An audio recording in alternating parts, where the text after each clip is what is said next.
So much, Daphne. So what we're going to do is the same as the last panel. I'm going to ask Chao and Adam just to introduce themselves and their work, and then we'll have a conversation, the three of us, and then we'll open up for questions at the end. So Chao, over to you to tell us a little bit more about yourself and your work. Thank you very much. It's so wonderful to be here in such a prestigious and celebratory way. I do feel like this is the best presentation I will ever give, simply because I am so happy to give it, because of the reason I am here. So my name is Chao Tayiana Maina, but I sometimes go by the name Headstrong Historian. In this presentation, you will see why. But also what I will do is take you through a landscape, a broad landscape of my work, my research interests, where I am today, and kind of what my vision is for the work I do moving forward.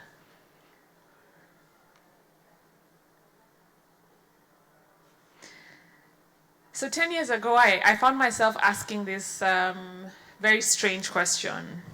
Where does history live? Where does it exist? Where can I find it? And also, how can history be free? Free to access, free to use, free to engage with, free to dialogue with. And I've spent the past decade or so answering this, and I still am finding the answer to this. And in this regard, I wear two hats. I am a historian, and I'm also a digital heritage specialist. I say that I'm a historian by birth and a digital heritage specialist by profession. I work at the intersection of digital humanities, public memory, and public education. So this is the domain of the outputs that I produce and the projects that I have done. So where did my story begin? How does Headstrong Historian come to be? The first question I had around where does history live led me to ask, where can I find it? And in this particular regard, I started focusing on knowledge production and sharing, visiting archives around Nairobi, around Kenya, seeing what lies in these archives, digitizing them with a phone, just a basic phone, and then curating a public blog or history site where I wrote different stories about what I found. And for me, this really started my career, or rather kick-started my career, because I began understanding my place not just as a consumer of history, but someone who is able to produce it, to share it, and to enable other people to have access. This was 2012, and at that time I remember the blog had almost 3,000 views a day from Australia, from America, from Nigeria, in very different places. But what did this teach me about history, about my place and my capacity in it? That there was a need for a space where history can be told, where it can be shared, and where people can have dialogue with it. And so this was the first step, where I accessed existing archives, I digitized them in a way, and then I put them on a platform to share it with other people. The second step of my exploration was around participation and documentation. And this began with the question of the discomfort that I found in the archives, that the things that I accessed in the archives told a story, but they did not tell the complete story. And I asked myself, how do we encounter living histories? Because the history that we see in a museum, in an archive, is presented as something that is static. It does not move, you do not touch it, you do not sneeze next to it, you wear gloves, you have to be very clinical around it. And I thought about this concept of living histories. In 2012, I started a project called Save the Railway to document railway stations in Kenya that were almost 100 years old. Some of them were set to be demolished because Kenya was building a new railway funded by the Chinese government. And there was a lot of excitement about infrastructure and technology. And I thought about this railway that was built by the British colonial government in 1898. And the fact that the stories that we remember about this railway were stories of a railway that conquered the African wild, the uninhabited lands, and brought forth European settlement into Africa. It wasn't the story about the communities that this railway displaced. It wasn't the story of the railway after independence and how so many of Kenya's urban centers grew around these stations. So over the course of 4 years, I need to mention that I was an undergraduate studying computer science, which had nothing to do with the history of railways in Kenya. I traveled almost 500 miles across the country, taking photographs of railway stations, interviewing people, and building a database of memories about what did people remember about this railway? What did they feel about it? What started as a project to document buildings ended up being a project to understand people's relationship to this infrastructure, this living history. In some places, people told me, why are you taking photographs of these useless old buildings? Take a photograph of me instead. In some places, people told me that this is not history. The railway should come back. We need it. We have no way of transporting our produce. So what I saw as something that was dead, they saw as living. And this started my journey in participatory history, going to the very source and identifying, again, where does history live? In 2018, I completed a master's in heritage documentation and visualization, and I was able to get the skills to kind of articulate how I'm working within history, why I'm working within history, and the tools that I need to present history in a different way. I started the Museum of British Colonialism, a volunteer collective that seeks to tell different and more truthful and even creative ways of understanding colonial history. In a country like Kenya, between 1952 and 1960, the state of emergency against the Mau Mau independence uprising would later be known as perhaps one of the most violent fights for independence in the entire British Empire. What happens after independence is that detention camps that had been set up all across the country, they sort of disappear. And it is very deliberate. When Kenya is gaining independence, the colonial government destroys thousands of archival records pertaining to these camps. So their existence in the archive is erased. But what happens is that even their existence in the landscape, we're talking about almost 100 camps or so. They're turned into schools, some of them are turned into prisons, and others are completely taken down. So the infrastructure of them. And so in asking that, where does the colonial history of these sites live? I couldn't travel to London because I need a visa to access the archives in London. And to get the visa, I have to prove that I'm coming back home, that it's a long process, which we would spend a lot of time talking about. But I started this project along with other volunteers to visit former sites of detention in Kenya, to see what remains, and to create digital reconstructions of how these sites looked. Now remember, the destruction of archives also means that Kenyans particularly, don't really have a visual understanding of what detention camps look like. We don't see them in our school books, we don't see them necessarily in our newspapers or our archives. My great-grandmother was in a camp for 7 years. My grandfather, now Hassan, for the first time, when I started working on this project, that was the first time he had ever seen a picture of a detention camp where his mom was placed. And I remember him saying, I'm trying to see if I can see my mom there. And it hit me. This is the first time he's seeing a visual representation of what these sites look like. And so this project in particular, which is an ongoing project, we are visiting these camps. We are seeing what remains. Some of them still exist.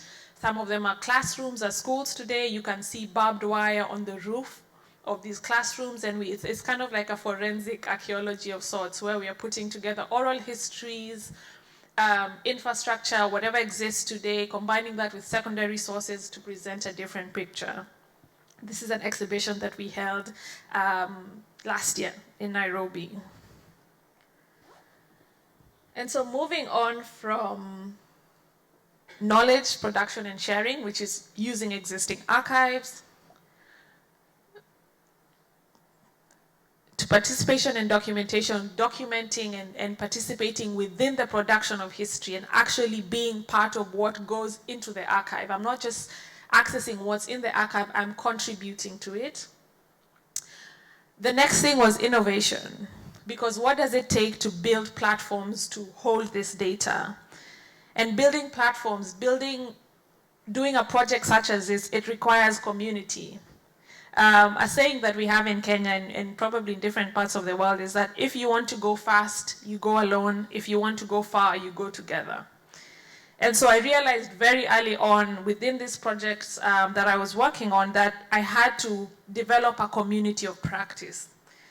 That there's too much history for Chao to do. There's too much history for an individual to take on. And so within this framework, my next step was to build an ecosystem. In 2019, I founded an organization called African Digital Heritage that looks to support museums, African museums, archives, libraries, and communities who want to engage within digital practice. We have to remember that digital is it's not an easy thing to get into. There are apprehensions that people have. Will I be replaced by technology? What does this mean? It's too expensive. And the organization sits at a place where we work on the periphery of different institutions. I don't work in a museum, but I work with museums. I don't work in an archive, but I work with archives. And we ask the question of what does it mean to have digital practice that is holistic, that is people-centered, that is not just about digitizing things like crazy and putting them online, but asking why are we digitizing, who are we digitizing for, what are we digitizing? And so my vision for African Digital Heritage has been to provide a home for these conversations and explorations, to think of myself when I was doing the railway project and the kind of support that I would have needed, and to understand that in an industry, for example, in Kenya, digital humanities, as in other parts of the world, is still quite new. And so in as much as you're working on a project, you also have to be able to communicate and articulate what you're doing. You have to justify it. You have to show your processes. And my organization, African Digital Heritage, tries to really contend with these aspects. In 2019, I started as an all-star team of one. Where I was the designer, the curator, the finance person, the administrator. And in 2023, as of this month, I now have a full-time staff of 6. And so this has been part of the journey of building an ecosystem and equipping different people to work within this space. I think that I started this presentation by talking about what it means to find history, to free history. And I think that really is a question, not just about technology, but about understanding where our imaginations and our concentration and our attention goes, and asking ourselves, why do we direct our attention to certain things and not others? Where I am now as Chao, the historian, I'm still very interested in digital infrastructure, particularly the infrastructure of museums, invisible infrastructure of museums, the data that we have in museum databases, how is it reflective of people's cultures, of people's identities and indigenous knowledge systems. But as I wind down, and I know I've covered a lot, but I hope I'll get into it later, is that I feel like I'm also a translator of sorts, straddling two worlds, history and tech, public education and sometimes academia, museums and non-museums. But a question that I have is, what do I owe the history and the culture in my community as a translator? What is my responsibility as someone who speaks both languages?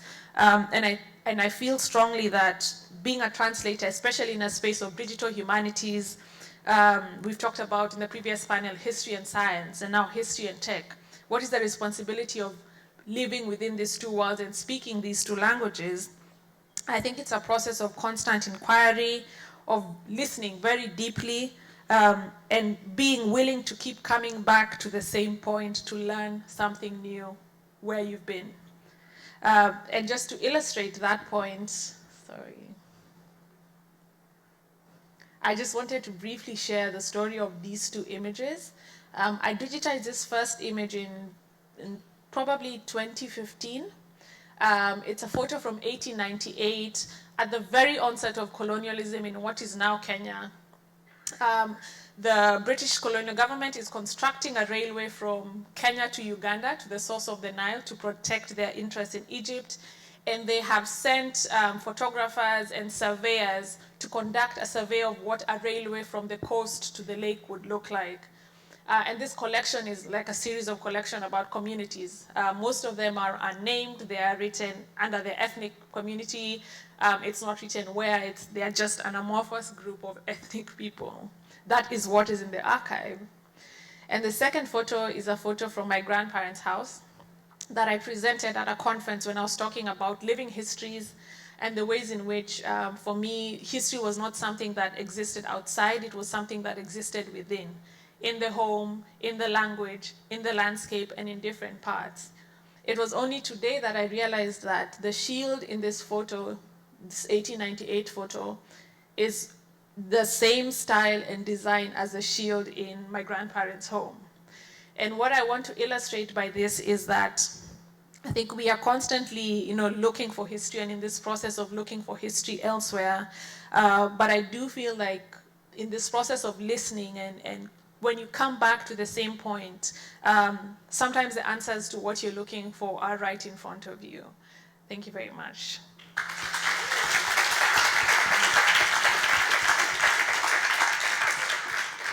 Thank you so much, Chao. Adam, do you want to introduce your work?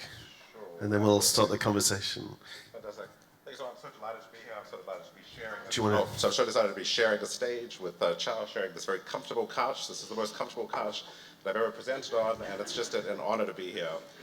So I'm going to talk about digital humanities projects. I wanted to start off, though, I find digital humanities incredibly exciting, but I wanted to start off and just talk a bit about my published work because books matter and because books are important.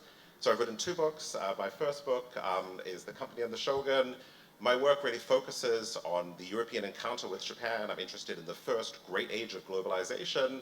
This is a period that's often associated with the rise of Europe, but really in my work I try to unsettle this narrative and to tell different stories. So The Company and Shogun, most work in Japanese history looks at how Japan was compelled to reinvent itself to fit within a Western-dominated political order, and I tried to invert this study to look at how the Dutch East India Company was compelled to completely reinvent itself to fit within a Japanocentric and Asia-centric political order. So that's the first book. The second book is Amboina 1623, shifts my focus to Indonesia, what is now Indonesia, and looks at the role of fear and paranoia in empire. And I argue that fear and paranoia are baked into the nature of European expansion, forming the omnipresent companion for European merchants, European sailors, European soldiers overseas. Now, I'm proud of both these works, but a lot of my recent work has focused on digital humanities and using technology to open up history to new audiences. So this was the first big project that I did that showed me the power of digital humanities to reshape research and teaching. So I was inspired by the podcast Serial. I'm sure some of you know the podcast Serial. This was incredibly successful. It had 80 million listeners who dived into the details of a 1999 Baltimore murder case.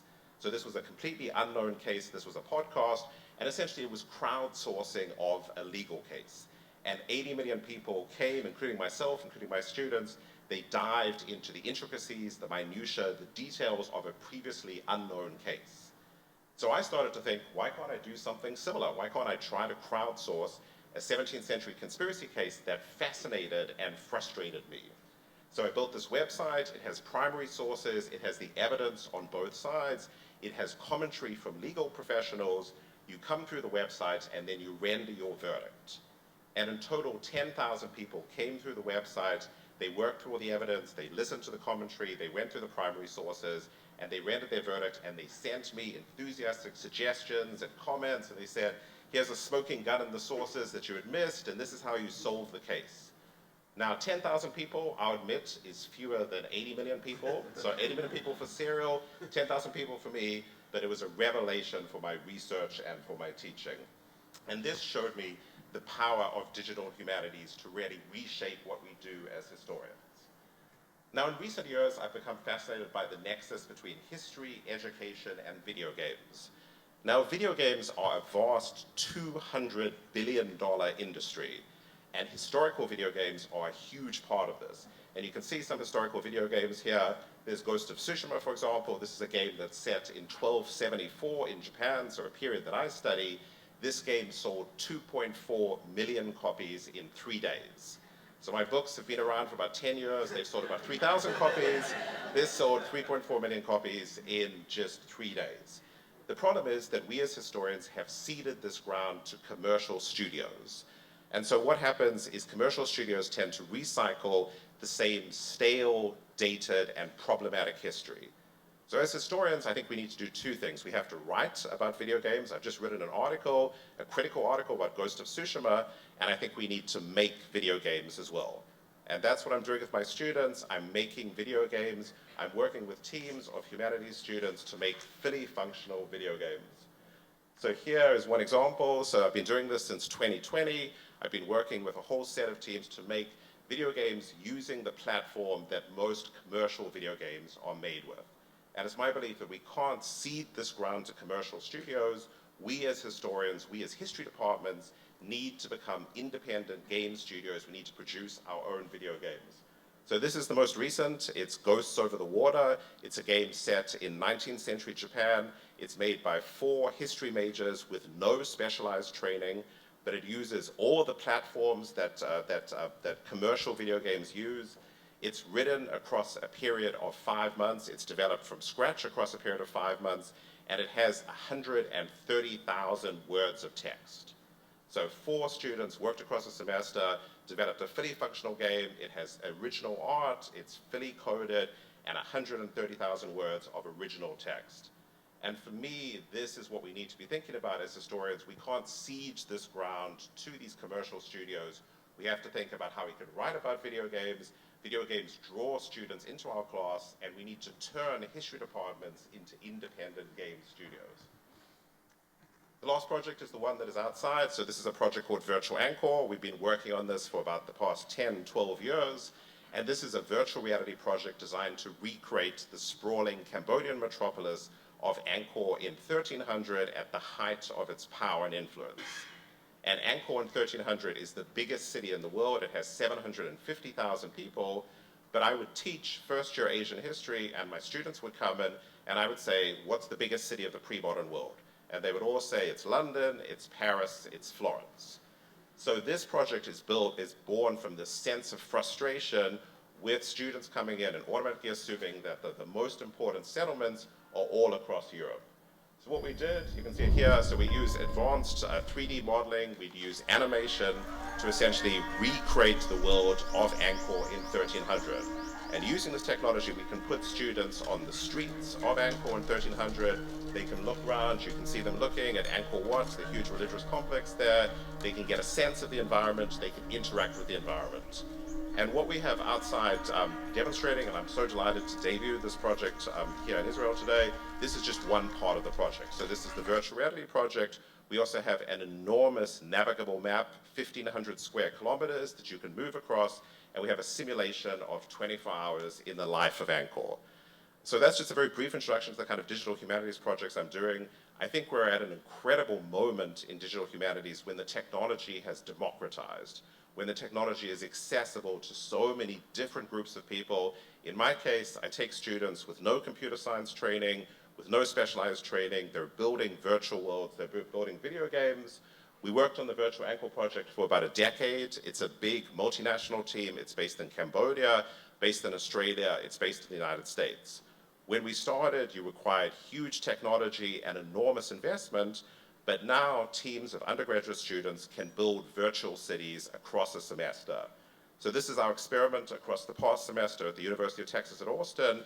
I asked 4 humanities students with no background in computer science to design a virtual Yokohama. So Yokohama in the 19th century is a critically important treaty port, and we took the template from Virtual Angkor, and we got these 4 students across a semester, so 5 months, so they just 4.5 months, they just finished it, and this is the virtual Yokohama project that they produced. So this is obviously a 2D version, but you can put on the headsets and you can go not into the whole of Yokohama, but into 2 neighborhoods. And this is why I think digital humanities is so exciting at the moment, because it's not the preserve of computer science, it's something that's accessible to all sorts of different humanities students. And it's my belief that history departments across the country, across the world, need to be producing these kind of projects in order to compete with commercial studios and to not cede that ground. So thank you so much, and I really look forward to the conversation.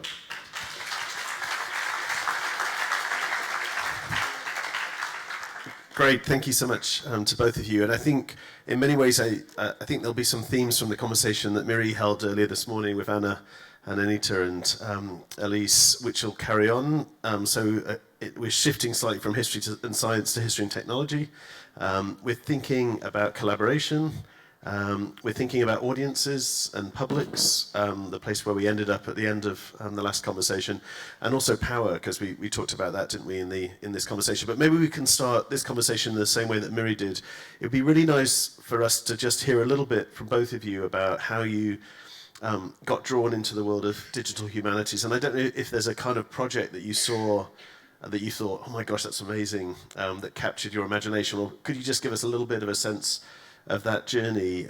Maybe Chao, start with you, or even if there's a project that you have seen recently, you think that's extraordinary. Like, who's your inspirations? What are your inspirations into becoming digital humanists?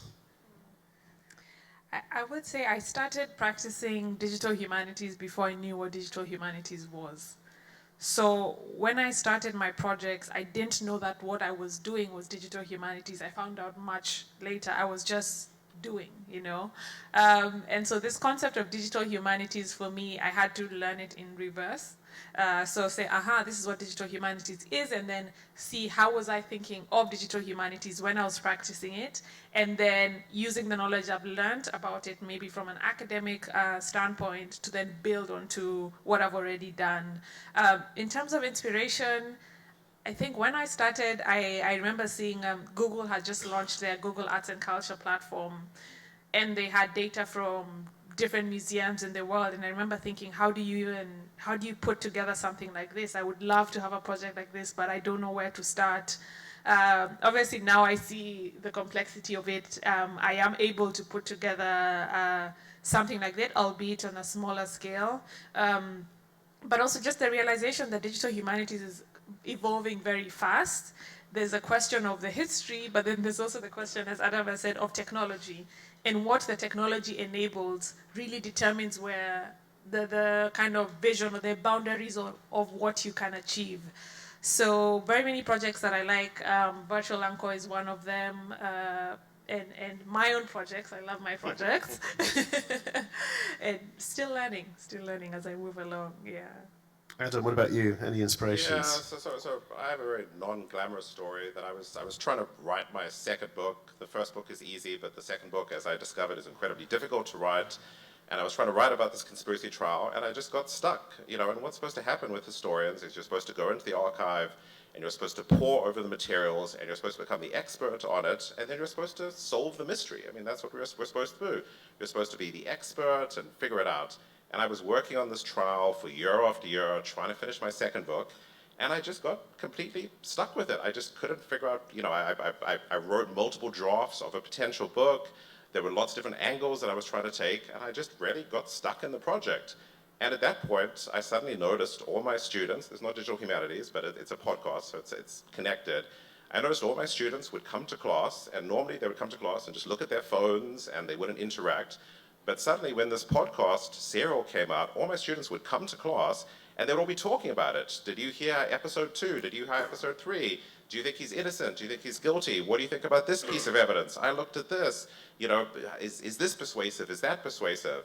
And I was just struck. I mean, Serial was an incredible podcast, but I was just struck by how the producer of that and the podcast had been able to draw people into a completely unknown case.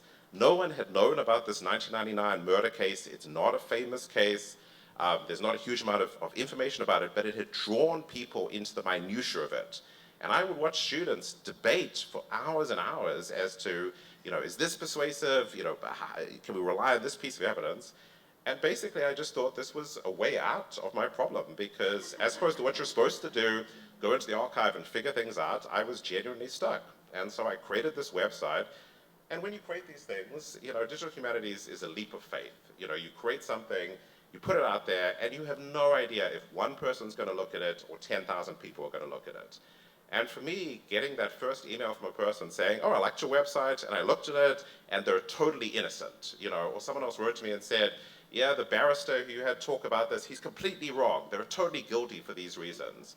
And then suddenly I was doing what historians don't generally do, which is crowdsourcing. I was getting hundreds of people and thousands of people to write into me and to say, pay attention to this, you know, this is important.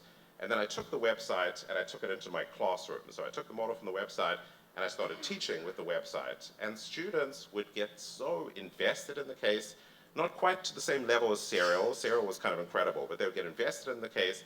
And suddenly I had this collaborative team of researchers working with me, the general public, my students, and all of us were working together to try and solve this problem.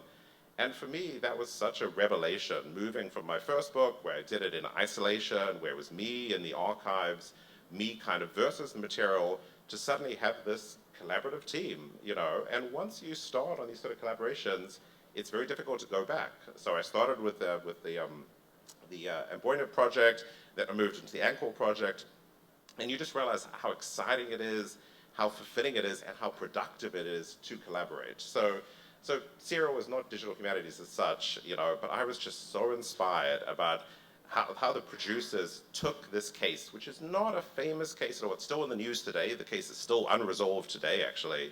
And they just drew people in. And I started to think about how I could take my case that just had completely frustrated me, fascinated me, frustrated me. How could I take that model and use it to get people to help me, basically? And the book that I wrote at the end of it is so much stronger because of this digital humanities project. And if you look at the book is about 150 pages, 180 pages. There's 20 pages of acknowledgements, because it's all about this student told me this, and this person helped me, and this person, member of the general public, wrote into me and said, look at this. And so for me, it really has been transformational. I think it's interesting what you both talked about there, because I think it begs a couple of questions which maybe we can explore around collaboration. And one is around crowdsourcing, and then maybe we can turn later to think a bit about collaboration with the tech sector or with the games industry or with museum sector. But let's stick more with the kind of crowdsourcing with publics. Because I guess one thing that strikes me about both of your work is that, in a sense, you sort of flip the idea of who's a producer and a consumer. So it's not a case that you're producing something for someone to passively consume, but in a sense it feels like both of you are inviting many people, publics, to be producers themselves, to be producers of new kinds of archives or producers of new kinds of knowledge.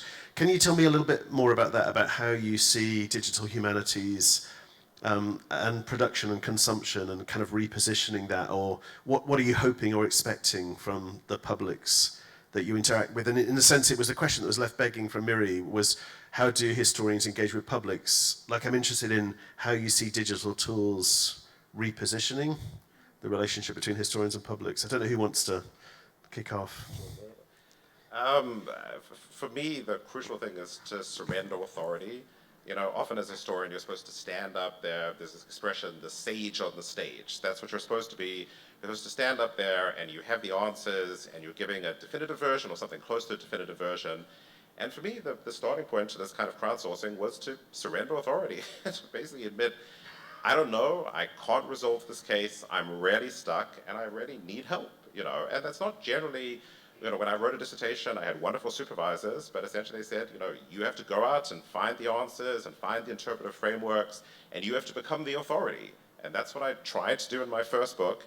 But in my second book, I just became stuck with it. And so it was sort of an act of surrendering authority, an act of humility, and realizing that we need help. So it's not simply getting people to come in a subordinate role, but rather genuinely seeking feedback, seeking collaboration, and opening up a space. You know, and people would write to me and say, I think this is incorrect, I think you're wrong here. My students would challenge me constantly. So I would be teaching about the Angkor conspiracy case, and students would come up to me and I say, I think this is wrong, I think you really need to reorient that. So for me, that's a key part of it, to sort of move away from this idea that you're up there on the stage, that you, and obviously I'm up here on the stage, so maybe it's a strange thing to say, but you have to surrender authority and you have to genuinely invite collaboration. So it can't just be a feedback form. So I did some initial digital humanities projects where there was a feedback form. There was very limited sort of possible consultation. But the way that you bring people in is you bring them into a shared sense of mission. We're doing something special, we're doing something exciting. And that's why the video games project that I do with students, I think, has been successful. Because I bring the students and I say, we're going to create a game about 19th century Japan. But then essentially I empower them and I say, I'm not going to tell you what the argument is going to be. I'm not going to tell you who the key characters are. I'm going to open up this space for you to take the game and for you to run with the game. And Ghosts of the Water, which I'm very proud of, my plan for that game was totally different from the actual game that the students produced. And so for me, that's a key part of this, surrendering authority, inviting genuine collaboration, not positioning yourself as the authority, but rather opening up a collaborative space where lots of different people can participate. And I think with the digital humanities audience, people know immediately if they're being invited to be a small cog in the machine or if they're being invited to be part of a genuine collaboration. Thanks, Chao. I think just to add on to what Adam has shared, the thing that digital humanities does very beautifully, we can talk about the flip side later, is that it enables history to become a verb. And I think history is an action. History is something you do, especially when you're dealing with suppressed, painful, erased, marginalized history. It has to become an active thing. So you history, I history, like I call you, what are you doing? I'm historying. You know, when you're crowdsourcing, when you're contributing, when you're in conversation with other people around a particular aspect of the past, you are doing history. And I think digital humanities as a tool and platforms that enable these kind of conversations are very powerful in that way. For the work that we've been doing at the Museum of British Colonialism, for instance, what I also want to bring into this conversation is perhaps the digital physical life cycle. Because just because you're not on a digital platform doesn't mean you're not contributing to digital humanities in a way. To give you an example, when we go out into let's say central Kenya, for instance, I do not know where the detention camps were because this is not where I grew up. It is not my area of it's not my where I live. I have to ask, so, do you know where I can find a detention camp? They say, actually, if you go just across the corner, you'll find one. I go, I find it. The process of finding that information that then goes back into this digital archive, I think it's very important to see digital humanities not just as the digital exists on my left and the physical exists on my right. These things are constantly in conversation. And I think for a successful digital humanities project, you're constantly interrogating how these information flows from one point to another.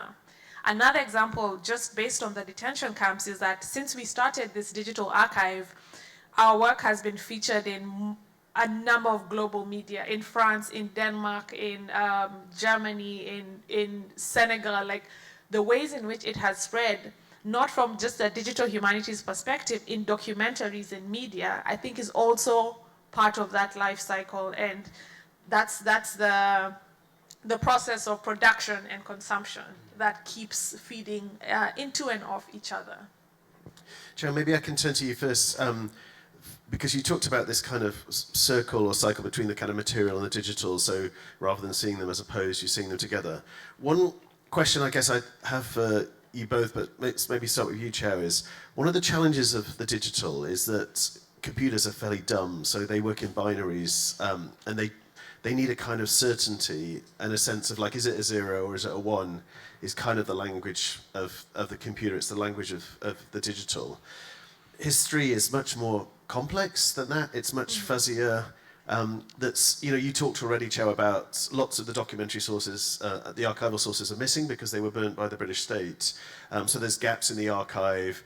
And I was wondering about how you manage that, the kind of fuzziness, the kind of gappiness of history with a platform that demands in some ways a kind of binary certainty. And both of you are working on projects where you're recreating in some ways kind of these erased pasts or lost pasts. And how do you kind of, I don't know, what does fuzzy digital humanities look like, or kind of history-oriented, gappy digital humanities look like? The kind of stuff that we're really aware of as historians working in the archives, that we know that knowledge is sometimes not there perfectly, it's never there perfectly.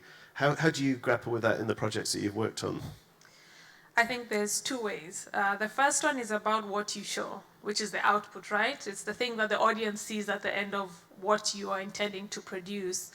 And I think with the projects that I have done and I have been a part of, being vulnerable enough to say that we are working with what you have, as you would even in a book, you know, it's not different. But digital visualizations and images have a finality to them that feels almost like, as an audience, that you can't challenge and you can't question. And I think as a producer of the output, it is important to be able to communicate what apprehensions you have, what gaps you have, what you're lacking, what is not in place. And I think that's not so much about the technology as it is about your practice as a person who is creating and working with this technology. On the other hand, I think the question of fuzziness is also about the infrastructure of digital work, the invisible things that underpin digital platforms, the databases, you know, is it built on a spreadsheet? Is it a kind of graph data? What does it look like in the back end, in the storage, right? And I do feel that we need much more innovation there than we do on the surface, because for example, if I take the shield that I showed you, if I go to the museum database now, the categories you will see are community, it's a Maasai shield, it's this height, it's this width, perhaps it was used for this, if you're lucky enough. But what are we able, if you ask someone, or the person who made this shield, how they would describe it, they would not use those particular terms. Perhaps they would talk about the material that was used, where they sourced the material, what the shield is for. You know, there's so many ways of understanding the complexity of information. And I do feel like if we're able to, you know, send rockets to the moon and just like, you know, we're doing so much in terms of speed and advancement. And then in certain aspects of our understanding of our cultures and our cosmologies, we're like, this is how it's always been. I think I would like to push for more innovation in the more invisible infrastructure that underpins digital humanities, not just the front-facing side. Adam. Yeah, I think I would. I can go back to my previous. I want to go back to my previous slide. That's fine. I think I would push back on the question a little bit. That's how I felt about digital humanities when I started 10 years ago. That it was these binaries. It was black or white, that sort of thing. What I love about digital humanities now is you can model uncertainty. So the virtual Angkor project, we don't know exactly what the paint scheme of Angkor Wat was. So the way that Angkor Wat looks right now, so it's stone, it's bare stone, and that's how students think of it, that's how people think of it. They think of it as monochromatic, they think of it as not colorful, they think of it very austere. But Zhao Tayiana, who's a Chinese ambassador, goes to Angkor in 1296, and he says it's painted. It's painted with gilt, it's painted with gold, it has a very, very vibrant, very rich, very gaudy color scheme. So what we can do with virtual Angkor, if you write a book about something, you often have to present a definitive account, or you attempt a definitive account, but with virtual reality, with digital humanities, you can model in uncertainty. So there's 3 different simulations for virtual Angkor. We just have one of them here, but the simulation of 24 hours in the life of virtual Angkor, we can press a button and the color scheme can change. So we can have a monochromatic color scheme, or we can change it and it can be gold, or we can change it and it can be a different color scheme. And that's what I love about digital humanities, is you can model in uncertainty, you can model in different interpretations, you can model in all sorts of different possibilities. So if I run the virtual Angkor simulation, so not the virtual reality we have out there, but the virtual Angkor simulation, which is 24 hours in the life of Angkor, it has 25,000 agents who are programmed. And what happens? The simulation runs for 24 hours. No one has sat there and watched the whole simulation, but you could. And you stand there and the 25,000 agents wake up and they're programmed to do different things, and every day is different. So if I ran it 10,000 times, every day the simulation would look different, because the 25,000 agents move in different ways, they go to different places, they traverse the environment in different ways. And that's what I love about digital humanities. You can put in this uncertainty. You don't have to present a definitive account. You don't have to write a book and say, this is the definitive account, this is the classic account. You can model in all this uncertainty. And so it looks like the Angkor project is kind of fixed, but actually it has multiple interpretations. You can press a button, you can switch from one, you can switch to the next one.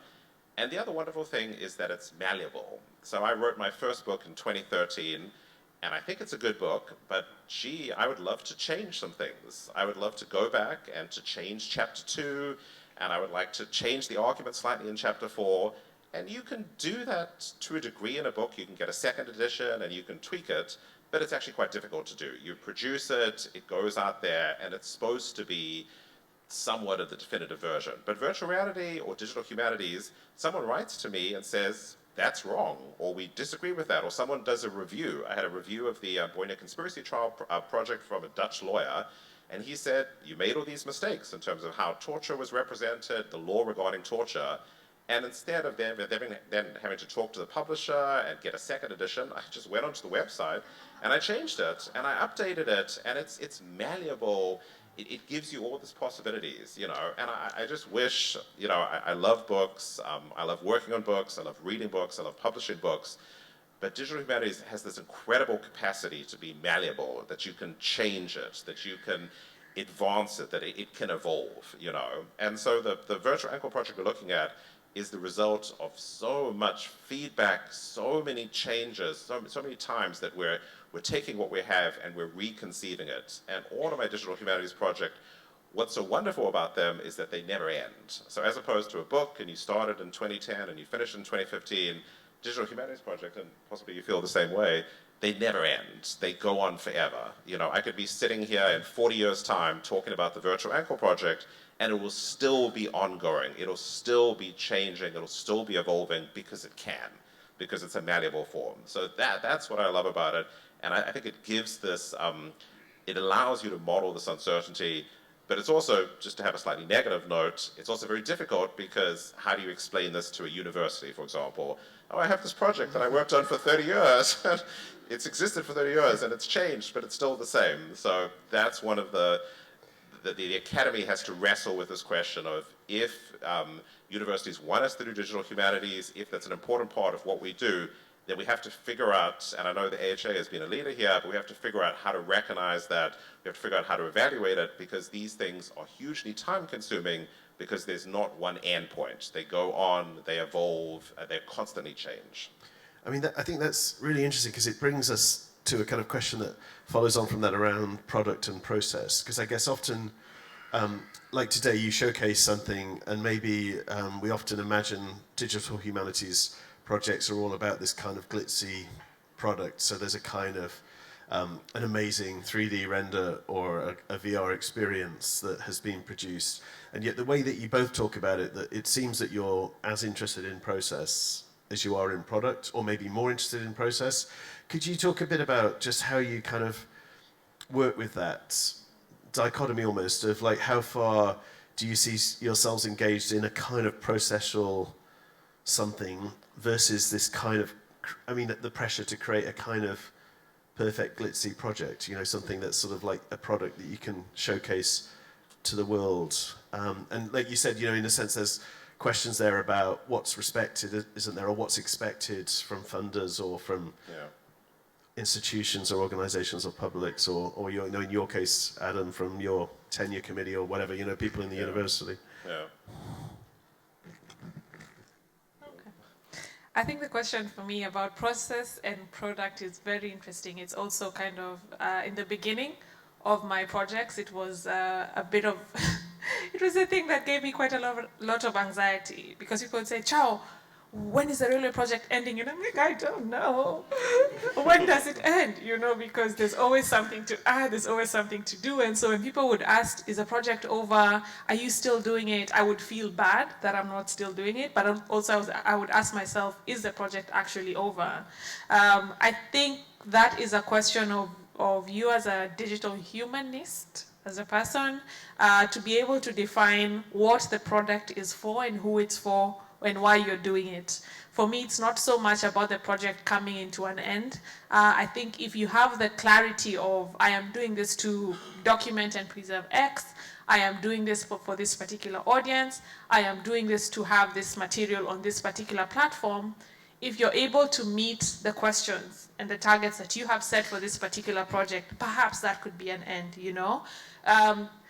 But at the end of the day, I think the beauty of having this kind of never-ending thing is that other people can build on it. And for me, my dream with my projects, whether it's the railway project, whether it's the detention camp project, it has been for other people to be able to use that data to create something else. And so in a way, it's kind of, it's like an amoeba. It's just multiplying in a way that you have to define, because the reality of the situation is that just because data is accessible doesn't mean it's usable.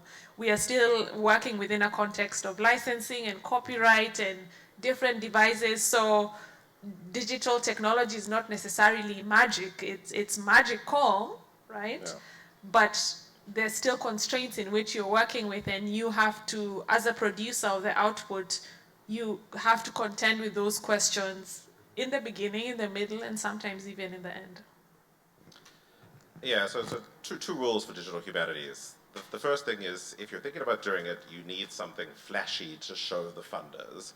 And it doesn't have to be fully realized, it can be a proof of concept, but you need something to show people. And that's important. It's important as kind of an external result. You get these grants, and you have to have something that you can show.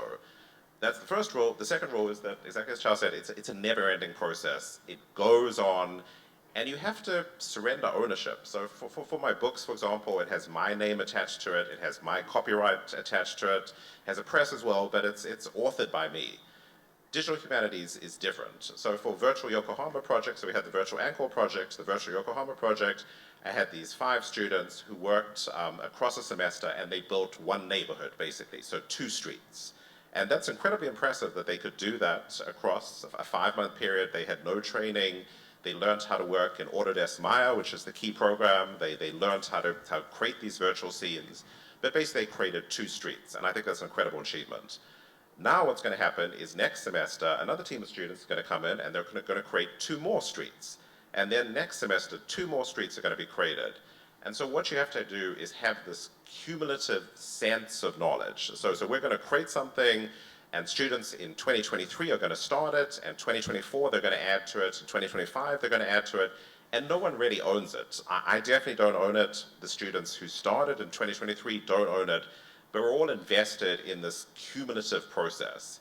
And for me, that's incredibly exciting that you can get multiple teams of students working on something, adding on to it, but it does mean that we have to change ownership. So for a publication, it's so clear. This is the author, or this is the leading author.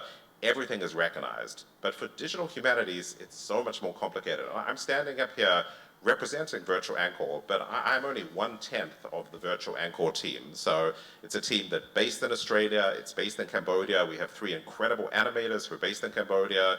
We have other people who are based in the US. And this is the key part to understand about it, that you can't, claiming credit is very, very complicated. It's different from traditional publications where you can put your name on it. Once you embark on this, you have to surrender ownership in some ways. It has to be part of a cumulative process. And so Virtual Angkor, if any of you want it on your computers, we'll send it to you. It's 8 gigabytes, so it's huge, but it's freely accessible. So we want to share it with people. We don't consider that we have ownership. We consider that we're different from a commercial studio. So game studios have approached us and said, oh, can we buy Virtual Angkor? Because we want to use it, and we want to put a assassin running through it, and we want to turn it into a video game. And the answer is no, because it is a cumulative process of years and years of different researchers, different 3D specialists. As I said, I'm only one part of the team. And this is a key point that makes it different from conventional academic writing, that you have to treat it as this cumulative process, but it does make things very, and I return to my other point, it does make things very complicated in terms of tenure, in terms of promotion, because how do you recognize something that has multiple parents, that has multiple contributors, and it's never, and it never comes to a finite end. We like to believe that things start and things end, but these projects, the best projects, they live on across multiple generations, and that's wonderful, but it's also sometimes quite difficult to grapple with. We're going to turn over in a minute to the audience for questions, but maybe I could just ask one last question. That's maybe almost a kind of double question. And I kind of want you to get to a place at the end of the question where you're talking about your kind of massive hopes for digital humanities in the future, but also maybe what scares you or your fears. And maybe you could start by getting to that place by talking a little bit about how you see digital humanities as maybe, if this is wishful thinking, an emancipatory project So what's the place of politics and power in digital humanities as you see it at the moment? And maybe that leads you to kind of your hopes or fears for the future. I mean, is digital humanities this kind of panacea in a sense that's about giving open access to everyone and is about a kind of turning of the world upside down and is maybe particularly important within context of repositioning global south, global north? Like, is that kind of where, or is digital humanities actually tied up with global capitalism and big business and, you know, kind of like software and you know, you already talked about archival rights. So maybe you could give us a sort of a sense of where we are at the moment with this question of digital humanities and power, and like, what's your, I don't know whether you're feeling optimistic or pessimistic today. Like, what's your kind of hopes or your fears for digital humanities in the future? Chao, maybe we'll start with you. I would say that with all forms of technology, they reflect the intentions of the person who is using it. And this means that if you have more access to technology, if you have more resources, if you have more bandwidth, if you have more data, then you, in a way that you're able to dictate more than someone who has less technical resource and infrastructure than yourself. And so digital humanities is not separate from the question of power.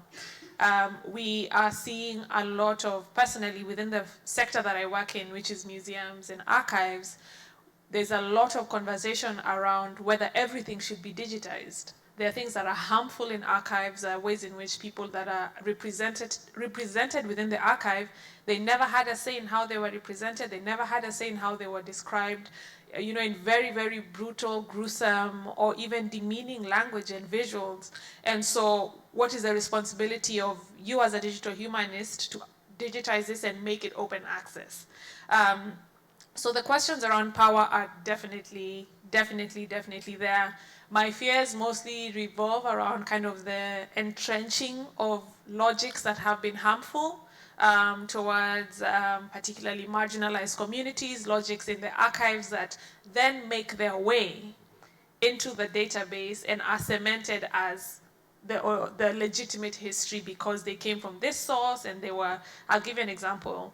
I worked on a project called Digital Benin as a consultant, and this is a project to, I don't know how many have heard of the Benin bronzes, but the Digital Benin project seeks to collate all the material and digitize all the data from all the museums that have Benin bronzes into one database. And a problem that they had was that some of the museum descriptions were incredibly racially biased. How the sculptures were described, how the features of the bronzes were described. And this is coming from museums, prominent museums, like big museums. You're not talking about a small town museum in a small place. This is places that are considered urban and, you know, people have existing from all walks of life, but the museum database was still the same. And so the question they had was, should we replicate this data that the museums have on the Digital Benin platform? And my argument was that the people who made these bronzes, they never had a say in how their bronzes were described. So if you replicate certain logics, what you're essentially doing is legitimizing and entrenching them further on a digital space, because if you use a derogatory slur to search for the Benin bronzes, you will find them. You know, and so the data in itself can be very, very harmful, not just the output, but also the things that underpin the data. And I think in regards to power and logic, that's one example. Am I hopeful? Always.